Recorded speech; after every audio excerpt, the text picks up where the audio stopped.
Aujourd'hui, notre invité, c'est quelqu'un de spécial. Pour lui, la musique a pris une place importante dès le début de sa vie. Vous l'avez connu, entre autres, dans ses nombreux spectacles où il a chanté du Joe Dassin. Il a été animateur de radio, comédien, un passionné des arts. Philanthrope, il a été l'instigateur de Chantez-nous votre cinéma, un spectacle bénéfice pour la fibrose kystique. Depuis 2007, il est agent Place aux jeunes au Carrefour Jeunesse Emploi d'Argenteuil. Et pour sa 5e saison consécutive, il est l'animateur de cette émission. J'ai nommé Éric Poulain. Bienvenue à Parcours d'été.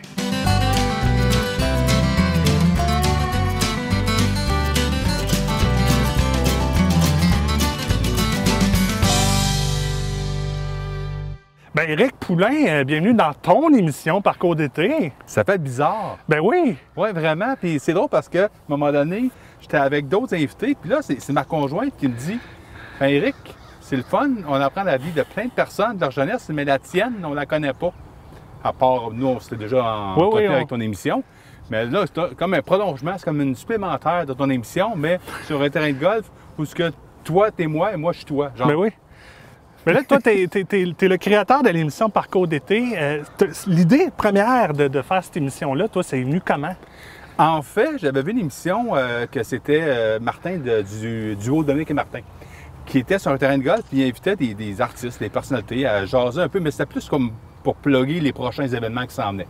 Et j'ai fait un hybride avec l'émission de Michel Barrette, Viens-tu faire un tour? Parce que là, il retournait dans le passé avec une vieille voiture, dans la ville d'origine de la personnalité. Fait que j'ai comme fait un mélange de ça.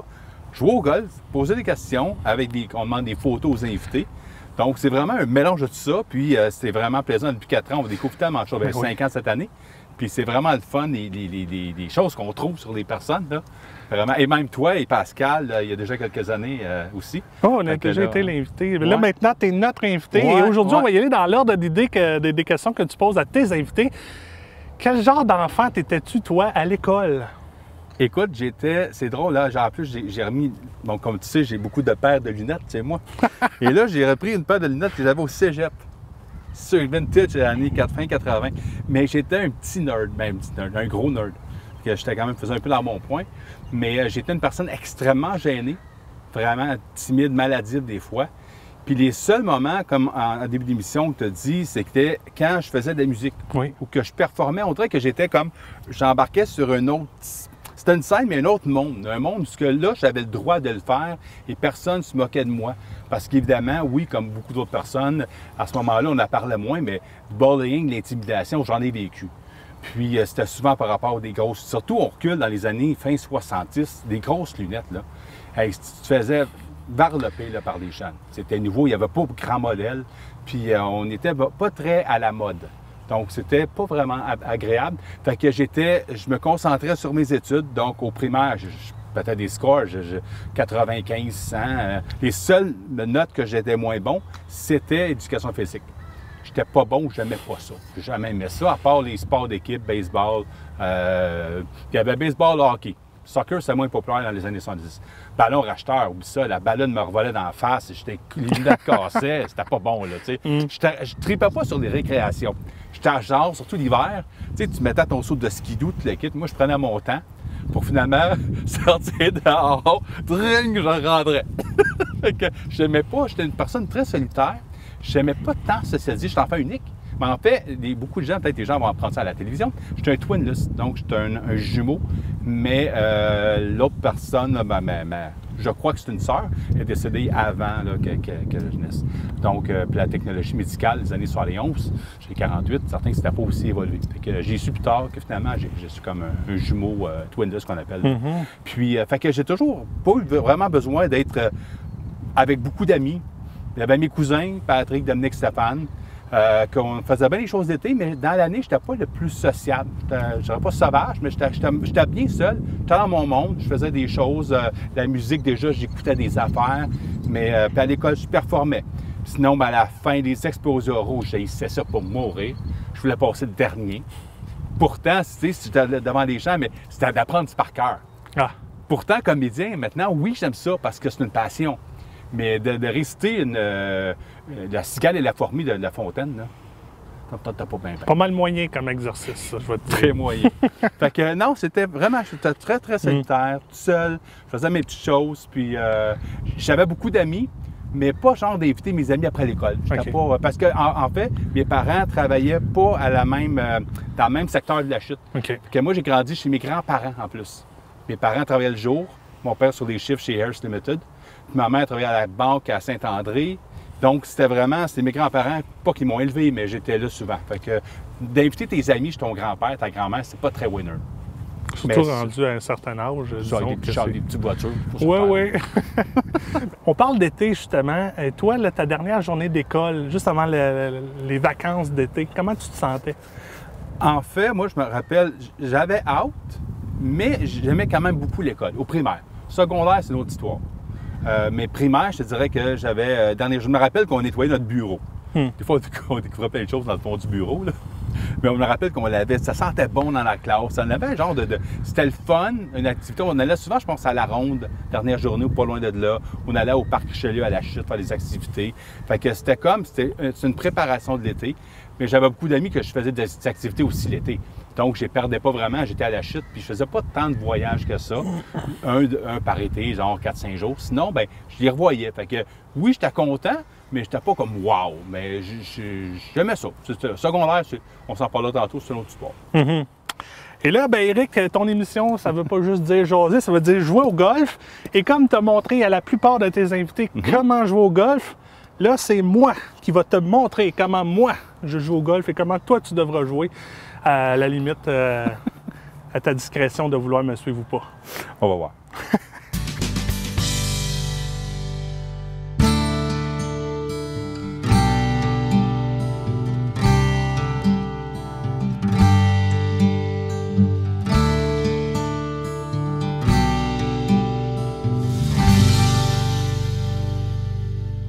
Fait que là, Éric m'a te montré le chemin pour pouvoir jouer.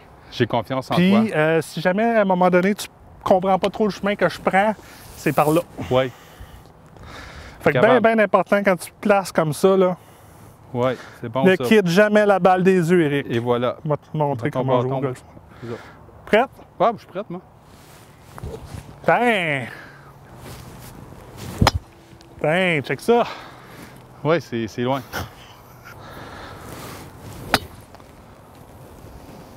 Ouais, plus loin que l'autre. Ouais, ça va prendre celle-là. Gars, Éric, ça, c'est ma méthode comment jouer. Ouais. Montre-moi, toi, comment tu joues. OK.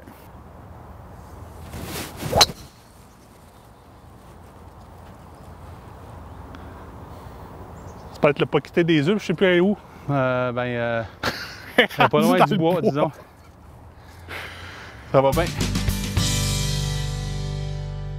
Éric, j'en parlais d'entrée de jeu. Toi, dès le début de ta vie, la musique, ça a pris une bonne importance. Oui. Puis tu as commencé dans tes chansons de Joe Dassin. Oui. Si tu avais d'envie à avoir une chanson de Joe Dassin qui te représente le plus ou qui te colle le plus, c'est laquelle? Mon Dieu, il y en a. Écoute, Joe Dassin, il y a eu plus de 400 chansons. Ben Donc, oui. c'est certain que c'est pas évident de même. J'en ai beaucoup. Je te dirais, j'aime beaucoup le moustique. Oui. La rythmique de ça, par plus que c'est une chanson qui a été composée par des musiciens des Doors. Les gens ne savent pas beaucoup. Donc, Doors, que Jim Morrison, j'ai toujours beaucoup aimé. Puis Dassin qui l'a repris. Ça, c'en est une. Sinon, c'était très nostalgique, hein, Joe? Salut les amoureux, les Toute une fois nous deux, à toi, l'été indien, Ouais. le jardin de Luxembourg, je dirais. C'est pas mal ma préférée. Oui. Oui. Parce que c'est une personne très nostalgique. Puis souvent, dans ses chansons, ça me reliait. Quand je chantais ses chansons au Petit Campus, à d'autres places à Montréal, souvent ça revenait, les gens disaient « Ah, ça me ramène de mon vieux temps, des années 70 ». Puis je pense que les années 70, pour moi, ça m'a beaucoup resté. Puis de ce côté-là, je pense que pour ça, peut-être que j'ai aimé. Puis quand j'étais jeune, chez mes parents, on écoutait beaucoup de répertoire français.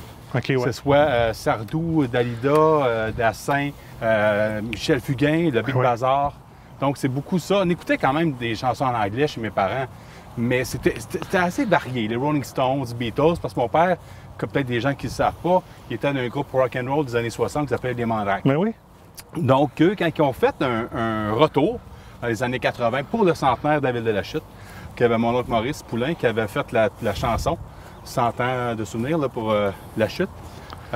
C'était le groupe Boff, d'ailleurs, qui jouait la musique avec France Beauvais, bref, plein de musiciens du coin. Puis, donc, il a fait comme un genre de comeback. Et je dirais, les années 80, c'est là que vraiment, au secondaire, ça a pris toute son ampleur. Composé un groupe avec mes cousins que je parlais tantôt, Patrick, Dominique, Stéphane. Et on a fait j'ai fait des back vocals, des chœurs avec mon père à l'Arena de la Chute, la vieille Arena. Puis, après ça, on a fait des spectacles ensemble. J'ai joué du clavier avec mon père, avec mes oncles. Mais ça, c'était déjà depuis, je dirais, le primaire, parce qu'au début, je chantais pas. Au début, on faisait du lip-sync. Ça venait de là, la soirée lip-sync. Bien, un peu, peut-être. Mais souvent, on était des groupes, puis on faisait le groupe Kiss. OK. Comme mon côté entrepreneur, je dirais, parce que je restais à Saint-Mallette dans Hurstville. Puis avec, il y avait Marc Pesan, Patrick Poulain, puis Patrick Robillard. On avait fait le groupe tout déguisé avec les costumes. Ça va coûter cher de papier d'aluminium, man. Puis on a des boîtes de carton. Puis là, on avait vraiment fait des spectacles chez nous. On chargeait, je pense, c'était 25 cents à l'entrée. Puis on faisait de la limonade, on faisait des chips, puis tout ça, là, vraiment. Ça dans nos jeunes temps, je dirais, là, primaire. Mais c'est ça, primaire, à part ces activités-là, comme je disais tantôt, je suis une personne très, très solitaire. Fait que je faisais mes activités seul chez moi. Je m'inventais des histoires avec mes bonhommes de Star Wars, mes voitures Matchbox, puis j'avais du temps, puis j'étais bien. Je m'auto-suffisais, je dirais, de faire des activités où les toits, souvent, tu avais des balles de tennis. Je jouais au baseball. Puis, si mon toit était assez incliné quand même, je lançais sur le toit pour les rattraper. Que je me faisais des parties de 9 manches de même. Je faisais 2 équipes, j'avais plein de casquettes des équipes. Des Pirates, des Dodgers, des Padres, des Phillies. Et là, je changeais de casquette après 3 manches. Après 3 retraits à chaque manche, finalement. Fait que j'étais très, très, très... L'imaginaire, pour moi, là, a pris une place vraiment très importante depuis, je pense, j'avais 5-6 ans. OK. Fait que j'ai fait beaucoup d'activités de même. Et évidemment, bien, on faisait des sports. J'étais une ligue de baseball. J'ai joué jusqu'à 15-16 ans. Je m'en venais super bien. J'étais un des meilleurs joueurs de l'équipe avec Peter Harris, avec d'autres personnes du coin. Puis avec Gil aussi, on jouait dans la même équipe. Puis, mon année, bien, j'ai reçu j'étais lanceur, entre autres. J'ai reçu une balle, j'ai lancé. Puis la balle, on appelle ça un liner, une balle direct dans le ventre. Ouch. Je suis tombé à terre, perdu le souffle. Puis j'ai comme une crainte après ça. C'est J'ai sûr. plus jamais relancé aussi rapidement. Je commençais à faire des balles à effet, tout ça.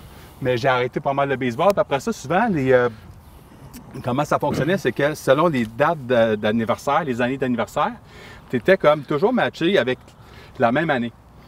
Puis là, à un moment donné, ils ont comme changé ça. Puis ils ont comme mis un an plus vieux.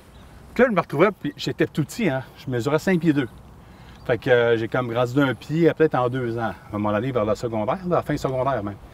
Fait que là, je me retrouvais avec des super grands. Puis souvent, entre 14 et 16, là, les grandeurs, c'est là que ça joue, là, les gens qui grandissent plus vite. Donc, je me retrouvais comme un minus. Et là, j'avais super peur, puis ça a comme vraiment arrêté. J'ai comme mis un peu ça sur la glace. Et là, après ça, est venu le cégep. Fait que j'ai comme... La fin du baseball s'est terminée abruptement. J'étais un peu déçu, mais écoute, en même temps, je me suis plus concentré sur la musique. J'ai commencé à faire des spectacles avec mes cousins et tout ça. Et après ça, bien évidemment, on faisait quelques voyages d'été, là, comme au Chute Niagara, puis Parc Safari, tout ça, là. Mais je m'occupais pas mal seul, je dirais, là. J'étais pas mal, là, ouais, c'est ça. Une bonne imagination. Ah. Mais là, on est rendu à nos balles, fait que, on va aller continuer de frapper nos balles. C'est ça le concept de l'émission, c'est de jouer au golf. Essayer. Ah, le prétexte, c'est le golf. C'est ça. Mais dans mon cas, ouais, c'est d'essayer de jouer au golf.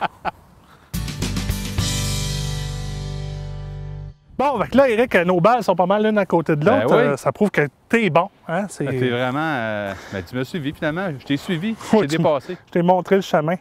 Alors là, on va y aller dans un pas plus décidé. Je testais le gazon. Tu regardes ta balle. Oui, je la regarde. C'est rien que ça que je fais. Ben, regardons ça. Non, c'est un beau coup, ça en passe. Je le sais. Je le sais.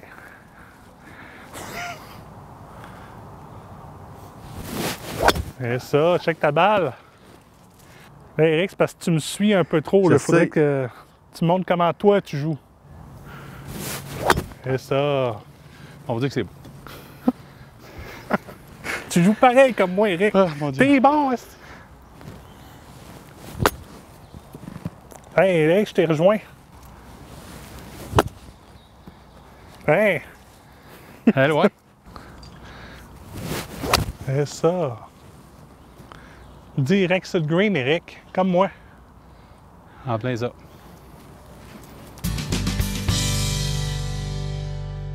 Éric, parle-moi de ton premier emploi d'été. Ce fut bref. OK. Très bref. Le vrai, parce qu'évidemment, tonne des gazons. J'ai déjà livré le journal aussi. Ça n'a pas été très longtemps non plus. Pour, OK. je ne me rappelle plus c'est lequel, là, mais ça date des années fin milieu 80. J'avais ça devait peut-être être 14-15 ans. Puis il fallait aller à Hawkesbury, on livrait partout. Mais bref, c'était de courte durée. J'étais emballeur au IGA une journée. Tu sais, de mettre le pain et puis le lait par-dessus. Ouais, non. Non, mais j'aimais pas ça. Mais vraiment, l'emploi je me rappelle, c'est avec un de mes amis, Bernard Ranger. On était à Lancan, au marché aux puces à la chute.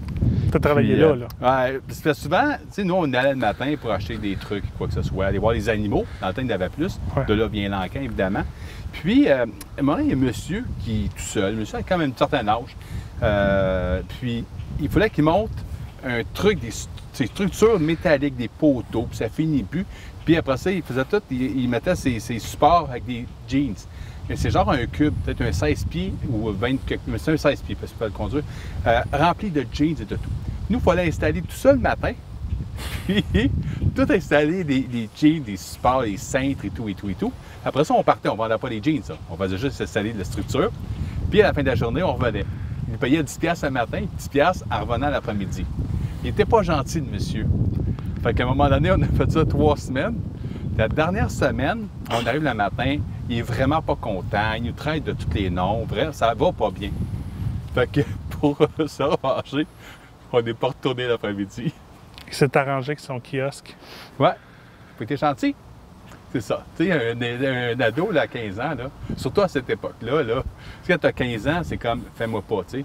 Fait qu'on s'est dit, le pire, c'est qu'on y a été en vélo, en bicyclette pédale, qu'on disait. On s'est caché un coin, puis on riait du monsieur qui était en train de tout défaire des poteaux, puis lancer par terre. Tu ne devais pas passer devant lui, faire comme « Hey, bonne journée, merci encore ». Moi, j'aurais fait ça, moi. Moi, j'aurais fait ça. Pas à ce point-là, mais non, mais tu sais, c'était vraiment pas gentil, le monsieur. T'sais. En temps normal, on ne faisait pas ça, mais lui, je pense que cette fois-ci, ça en est rappelé. Puis sûrement que les autres employés qui ont engagés durant l'été, ils étaient pas mal plus gentils. J'espère pour lui. Sinon, après ça, le vrai emploi d'été que j'ai eu pendant 7 ans, c'est ici même au club de golf. Oui, tu as travaillé ici, toi. Boss Boy.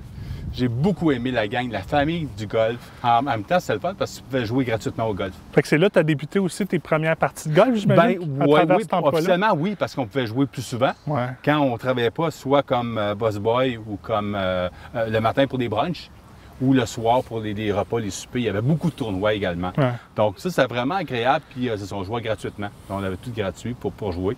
Puis sinon, oui, j'avais joué un peu quand j'étais très, très jeune avec mon père, mais c'était pas... J'aimais ça, mais c'était plus pour faire une activité avec mon père. Mais à partir, je dirais, de 16, 17, 18 ans jusqu'à 21 ans, j'ai joué pas mal au golf à travers mon emploi chez Cascade, Perkins dans le temps, l'été. Et je travaillais des fois 2 jobs, chez Cascade et ici au golf. Donc, puis j'allais au cégep. C'était des années qu'on avait bien du fun. Mais c'était vraiment... La gang ici était vraiment le fun. Ma directrice dans le temps, c'était Gisèle Ouimet. C'était vraiment une madame super sympathique. On a eu beaucoup de plaisir. Beaucoup de mes amis aussi qu'on allait au cégep, même secondaire, primaire, on travaillait tous ici. Il y en a qui travaillaient au McDo, qui venaient d'ouvrir il y a quelques années avant. Puis nous, on travaillait au golf. C'était saisonnier, par contre. Mais 7 ans, j'imagine que tu connais le terrain par cœur, tu connais l'endroit par cœur. Par cœur. Je dirais depuis, puis je suis membre ici depuis quelques années, je dirais j'ai joué au moins, peut-être, je sais pas, peut-être 1000 parties dans ma vie ici, là. Donc, je connais les trous par cœur, mais c'est vraiment le fun. Puis, je dirais, le gars de la chute, je suis content que ça continue. Là, il y a des projets pour les prochaines années, mais ils veulent quand même garder un 18 trous. Puis, Benjamin Pinchot, le directeur, lui, il vient d'ici, ça paraît. Puis, ils ont tout fait pour le garder, le club de golf, ici en vie, malgré quelques anicroches, je dirais, du groupe Baudet, qui ont terni ça un petit peu. Vraiment pas gentil. Vraiment pas gentil.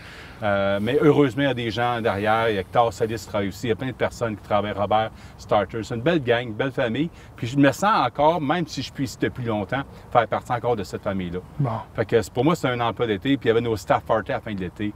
Il y avait, puis une anecdote très, très drôle au golf. Je sers, ce sont des anciens du Canadien de Montréal. Henri Richard. Ouais. J'ai même vu ici Gordie Howe qui est déjà venu jouer au golf ici. Il y avait les Canadiens qui venaient. Et bon, un soir, on sert le repas. Et à la table, il y avait, je pense, c'était Boum Geoffrion, des vieux des années 50, Jean Béliveau et compagnie. Et moi, souvent, j'aidais les serveuses à servir le thé, café, etc. Mais souvent, le thé, il faut aller chercher des petites théières, tu sais. Je reviens. Mais moi, j'essaie de desserre les tables, je sers les joueurs. Puis je me retrouve à servir des anciens joueurs du Canadien de Montréal. Parce qu'on avait chacun de nos serveuses, nos secteurs dans la salle. Hein? Et là, et même, il a dit que tu as fait ta même emploi. Et là, moi, je suis très, très content. Puis je suis nerveux parce que là, c'est Dickie Moore, qui est un grand joueur du Canadien. Et j'arrive, mais moi, je viens pour servir du café à un autre joueur. Je pense que c'était un autre joueur, je ne me rappelle plus du nom.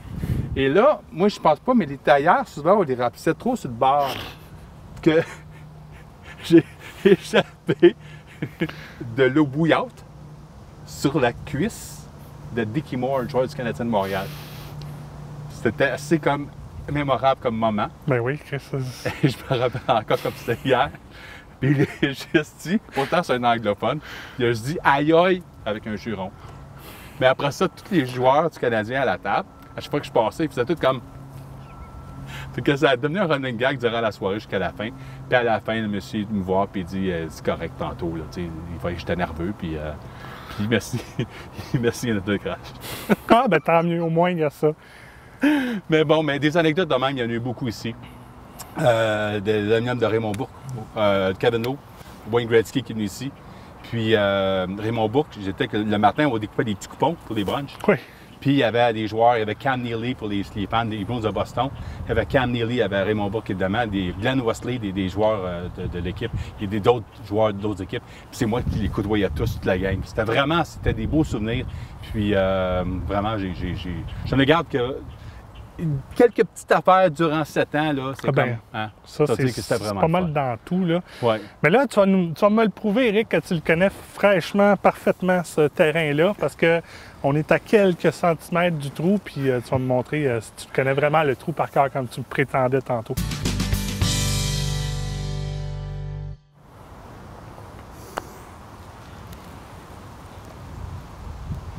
Bien proche, ça. C'est quand même bon, ça. Bien proche, ça. Surtout qu'il y a du vent.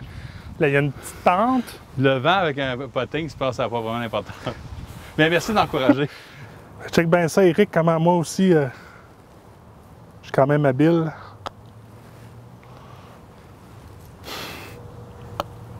C'est beau, c'est beau, c'est beau, c'est beau, c'est beau. C'est bon, ça.